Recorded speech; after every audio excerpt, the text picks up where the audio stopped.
கல்லடா river, கல்லடா ஆற்றங்கரைக்கு உங்களை வரவேற்கின்றோம். இந்த இடம் கேரளா மாநிலத்தின் கொல்லம் மாவட்டத்தின் தென்மலையிலிருந்து 2 கிலோமீட்டர் தொலைவில் செங்கோட்டை கொல்லம் தேசிய நெடுஞ்சாலையின் இடதுபுறத்தில் அமைந்துள்ளது. இந்த ஆறு பார்ப்பதற்கு அற்புதமாக உள்ளது. கல்லடா ஆறு இந்தியாவின் கேரளாவில் உள்ள கொல்லம் மாவட்டத்தில் உள்ள மிக நீளமான ஆறு ஆகும்.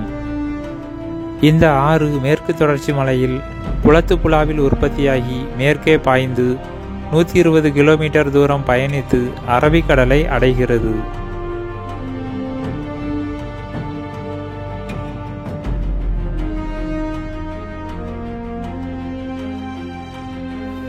கல்லடா கொல்லம் மாவட்டத்தின் தென்கிழக்கு பகுதியிலிருந்து உருவாகிறது. செந்தூர்ணி வனவிலங்கு சரணாலயத்திலிருந்து எழும் பல நீரோடைகளிலிருந்து இந்த ஆறு உருவாகிறது. ரோஸ் மலை மற்றும் அம்பநாடு மலைகளிலிருந்து உருவாகி தெற்கே பாயும் கழுதுருத்தி ஆறு பொன்முடி மலைக்கு அருகில், வடக்கு நோக்கி பாயும் குளத்துப்புழா ஆறு மற்றும் அகஸ்தியமலை உயிர்கோள காப்பகத்தின் காற்றோட்டம் மற்றும் காற்றின் பக்கத்திலிருந்து எழும் மேற்கு பாயும் ஓடைகள் ஆகியவை இதில் முக்கியமானவை.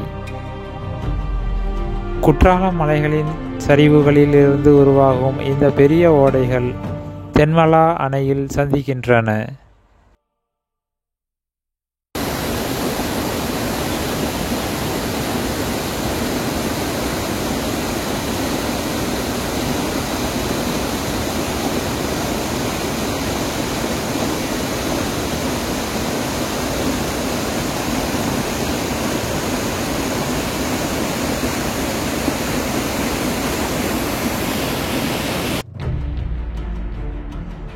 இந்த ஆறு குளத்துப்புழா, தென்மலா, எடமண், புனலூர், பத்தனாபுரம் ஆகிய நகரங்களில் பாய்கிறது. பின்னர் அது பட்டாமொழி, ஏனாத்து, பவித்ரேஸ்வரம், முன்ட்ரோ ஐலாண்ட் மற்றும் மேற்கு கல்லடா ஆகிய இடங்களில் பாயும் சமவெளியில் நுழைகிறது. ஆற்றின் முகத்துவாரம் மேற்கு கல்லடா அருகே அமைந்துள்ளது. அங்கு அது அஷ்டமுடி ஏரியிலும் அங்கிருந்து அரபிக்கடலிலும் கலக்கிறது.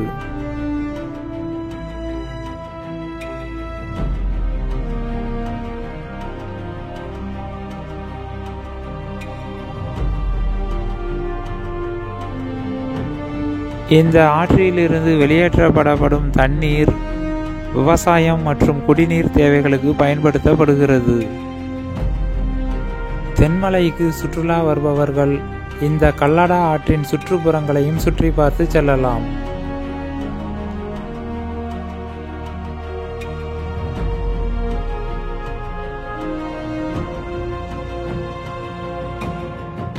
நான் வின்டர் ஜோஸ். மீண்டும் மற்றொரு வீடியோவில் சந்திக்கலாம்.